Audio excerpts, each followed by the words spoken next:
Oke, selanjutnya kita akan bahas mengenai cara alokasi distribusi awal menggunakan metode sudut barat laut pada permasalahan transportasi. Nah, langkah-langkah menggunakan metode NWCM ini, ya, di sini yang pertama, kita alokasikan sebanyak mungkin ke sel di pojok kiri atas, disesuaikan dengan batasan persediaan dan permintaan. Yang kedua, alokasikan sebanyak mungkin ke sel visible berikutnya yang berdekatan. Dan yang ketiga, ulangi langkah 2 sampai semua kebutuhan telah terpenuhi. Ya, jadi ingat ya langkah-langkahnya.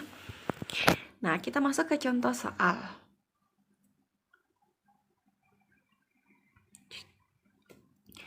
Ya, ini contoh yang kita gunakan sama seperti penyelesaian alokasi distribusi awal menggunakan metode biaya terkecil. Ya, jadi soalnya sama. Perusahaan punya tempat penyimpanan kain dari kota A, B, C ingin disalurkan ke kota 1, 2, dan 3 menggunakan truk pengangkut yang mana data persediaan kainnya seperti ini. Ya, jadi misalkan ukuran yang kita gunakan di sini adalah roll ya. Jadi karena berbicara mengenai kain dan perusahaan yang memproduksi tentu dalam jumlah banyak, ya seperti itu. Jadi 125 roll kain. Jadi kota A punya 125 roll, kota B punya 100 roll, dan kota C punya 175 roll. Total persediaan kainnya itu sebesar 400 roll kain. Nah, permintaannya, data permintaannya, kota 1 butuh 200 roll, kota 2 butuh 75, kota 3 butuh 125, totalnya 400 roll permintaan dari ketiga kota ini. Ya, biaya pengirimannya adik-adik dapat lihat di sini. Kota A ke kota 1 $3, jadi satuannya US dollar ya. Kota C ke kota 3 $8, dan seterusnya. Nah, kita diminta untuk menentukan biaya distribusi terkecil, jadi seminimum mungkin, yang mana untuk menentukan alokasi distribusi awalnya kita menggunakan metode NWCM. Ya, penyelesaiannya. Oke, di sini fungsi tujuannya set sama dengan 3x11, 6x12 tambah 5x13 dan seterusnya, dan fungsi kendalanya di sini ada 6. Ya, untuk maksud dari masing-masing fungsi tujuan dan fungsi kendala ini dapat adik-adik lihat di video sebelumnya mengenai penentuan distribusi awal, alokasi distribusi awal menggunakan metode biaya terkecil. Nah, setelah kita buat fungsi tujuan dan fungsi kendalanya, kita buat ke dalam tabel transportasinya seperti ini. Ya, kita isi sumber kota A, kota B, kota C, tujuannya, kemudian persediaannya, sumber masing-masing sumber. Ya, persediaannya kota A, kota B, kota C, kemudian permintaannya tujuan kota 1, kota 2, kota 3, semuanya kita isi dengan biaya pengirimannya. Nah, setelah itu kita alokasikan barangnya, kita tentukan distribusinya. Nah, kita menggunakan metode NWCM. Ya, jadi metode sudut barat laut. Langkah pertama, isi sel. Jadi isi sel pada pojok kiri atas.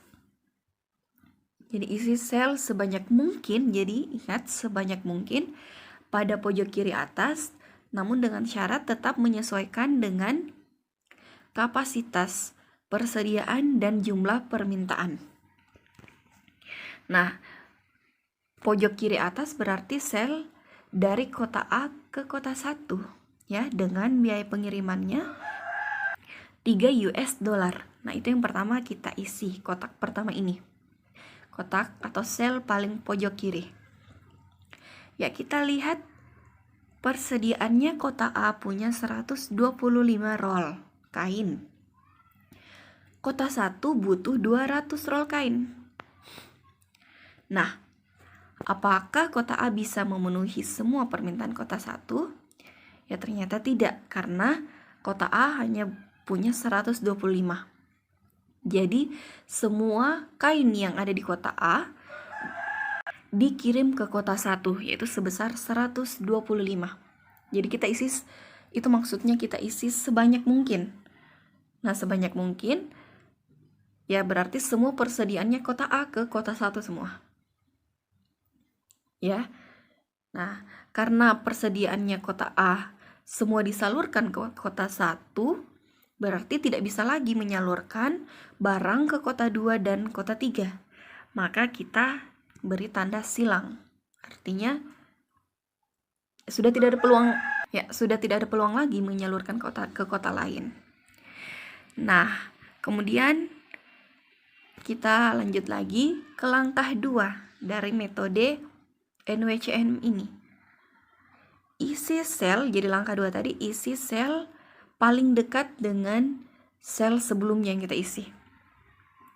Nah, kita tidak bisa mungkin mengisi sel sebelah kanannya itu. Ya, jadi sebelah kanannya karena sudah disilang. Ya, jadi sel terdekatnya yaitu ya tentu di bawahnya. Di bawahnya 125 ini. Berarti sel dari kota B ke kota 1 yang kita isi. Karena itu yang paling dekat. Ya, karena yang sebelah kanannya dari kota A ke kota 2 sudah tidak bisa lagi karena sudah kita silang tadi. Ya, jadi itu ya kalau metode NWCM.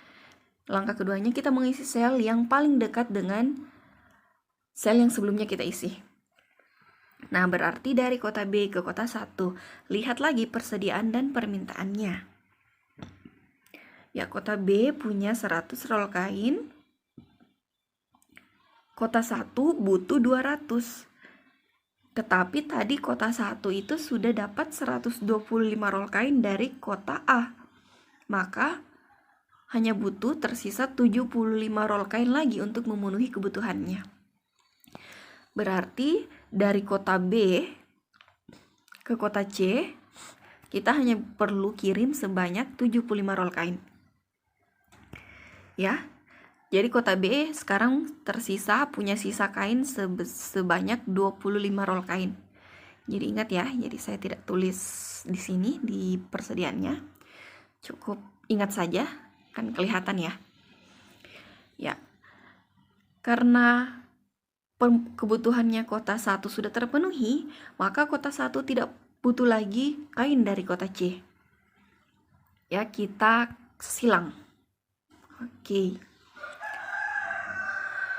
Nah, selanjutnya apakah sudah selesai? Belum, karena masih ada sel yang kosong. Berarti kita lanjut ke langkah 2 lagi. Nah, jadi langkah 2 menyatakan isi sel yang terdekat dengan sel sebelumnya. Nah, sel sebelumnya yang kita isi adalah kota B ke kota 1 sebanyak 75 roll kain. Nah, yang paling dekat dengan itu berarti sebelah kanannya. Ya, dari kota B ke kota 2. Nah, sekarang berarti kita fokus mengisi sel dari kota B ke kota 2. Ya, persediaannya kota B 100, tapi tadi sudah dikirim ke kota 1 sebanyak 75, maka tersisa 25.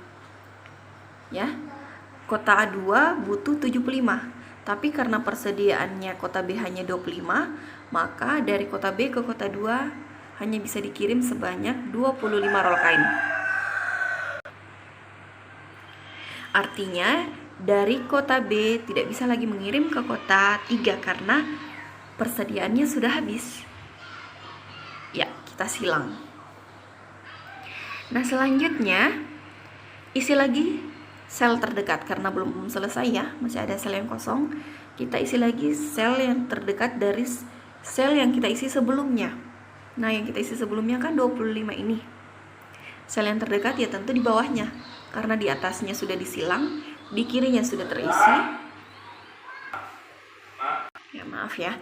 Di kanannya juga sudah disilang, makanya tersisa tinggal yang di bawahnya. Nah, itu yang kita isi, yaitu dari kota C ke kota 2. Nah, kota 2 tadi kota 2 butuh 75, tadi sudah dikirim dari kota B sebesar 25, jadi tersisa 50 roll kain lagi kebutuhannya. Nah, kota C punya 175, berarti kota C bisa memenuhi kebutuhannya kota 2 yang tersisa tadi itu, yaitu sebesar 75 roll kain. Oke, kita isi. Ya, nah, tinggal satu sel yang belum terisi. Jadi artinya kita pilihannya satu-satunya itu ya. Itu yang kita isi, yaitu dari kota C ke kota 3. Kota 3 butuh 125. Apakah kota C mampu memenuhi permintaannya kota 3? Nah, kota C punya 175, tapi tadi sudah dikirim ke kota 2 sebanyak 50, maka tersisa 125. Dan ternyata cukup, jadi untuk memenuhi permintaannya kota 3 yaitu sebesar 125 roll kain. Oke, karena tidak ada lagi sel yang kosong, maka artinya alokasi distribusi awal kita sudah selesai. Yang mana kita punya solusi awal dari kota A ke kota 1 125,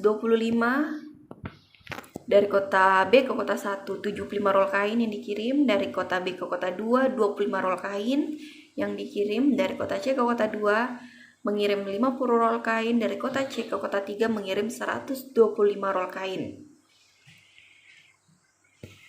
Ya, seperti ini ya solusinya. Nah, kita masukkan ke fungsi tujuannya. Nah, ternyata kita peroleh total biaya distribusi sebesar 2.100 US dollar. Ya, jadi ternyata perusahaan mengeluarkan total biaya pengiriman sebesar 2.100 kalau menggunakan NWCM. Nah, seperti itu. Nah, kalau sebelumnya menggunakan metode biaya terkecil LCM mengeluarkan 1.050. Oke, seperti itu ya. Nah, apakah biaya yang kita peroleh ini sudah optimal? Ya, kita belum tahu. Untuk menguji optimalitasnya, kita nanti akan menggunakan metode stepping stone atau MODI yang akan kita bahas di video selanjutnya, di pembahasan berikutnya. Oke.